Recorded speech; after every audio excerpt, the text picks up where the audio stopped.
I think the way I got started in the business was my parents were real estate investors and owned apartment buildings and fixed up commercial properties. And they had two realtors that stuck with them. They were very loyal to them for years. And I ended up, as a teenager, being their kind of house sitter and did their gardening and did everything. They were constantly out of town. I always thought, what do these guys do? I said, they're driving fancy cars, super nice guys, well-dressed, always out of town, and whenever they came over, they're in a new Mercedes convertible. So I said to my mom, what are these guys doing? That's what I want to do. That's kind of the lifestyle I'd like to have, and I was always fascinated with properties and cars were my two big things. I thought, I'm not going to make any money selling cars, so maybe I should get into real estate. I was a painfully shy kid, so for me, getting involved in real estate was, it was an effort. I always had a good sense of humor, but kind of kept it to myself or in my family. But meeting people, it really got me to be able to express myself better and become less shy. So what I would do is, I finally decided, you know what, if I'm going to meet people, I got to get out on the street. So I started out working with mainly buyers, and I got a ton of business on open houses. I think the best sources are the churches, the synagogues, any kind of sports teams, anything that you belong to. I play a lot of tennis, so I've sold many houses over the years with guys that I play tennis with. I belong to a lot of volunteer organizations for a lot of different charities that I've worked on for years.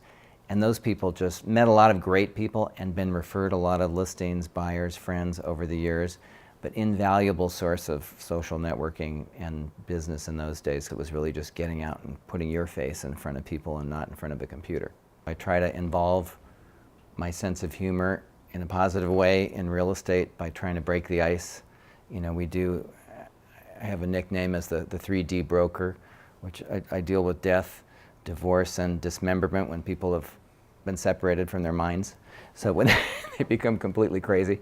I had a funny situation one time where I was working with a, not to be named, very famous music person, tattooed from head to toe, and his girlfriend, who happened to be an actress and was the July Playmate of the month of that month, walked into a house, went upstairs to a closed door, knocked on the door, and it was a 14-year-old boy in the bedroom who happened to be reading her issue of Playboy, which he tried to shove under the pillow. She caught it, looked at it, and said, "Would you like me to autograph that for you?" And the kid was absolutely frozen, just nodded. She grabbed a pen, went over, signed. She said, "What's your name?" He said, "Tristan." He said, she picked it up and she wrote, "Great room, Tristan." And that kid just sat there frozen the whole time. When we came back for the second showing a couple days later, there were now 10, 14-year-old boys in the family room, happened to be watching a movie, waiting for her, and she walked in and said, "Hey, boys," and they said, "Hey." Oops, sorry, I gotta cut it out, sorry.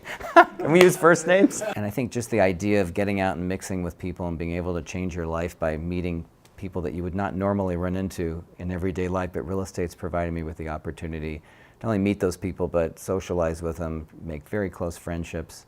And I think the financial opportunities, obviously, of working hard have been great. My favorite thing is to travel, so when I do take a break, I've been all over the world to some amazing places. I always try to do something with a local charity when I'm gone to benefit the place that I'm going to and take those experiences back with me, but really had some incredible experiences. I plan on, when I retire, I plan on going nowhere.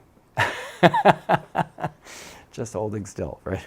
I always prided myself on my reputation, first among the other agents, even before the public or clients, and I still feel that way today. It's like, to me, the most important thing you can have is the respect of your peers.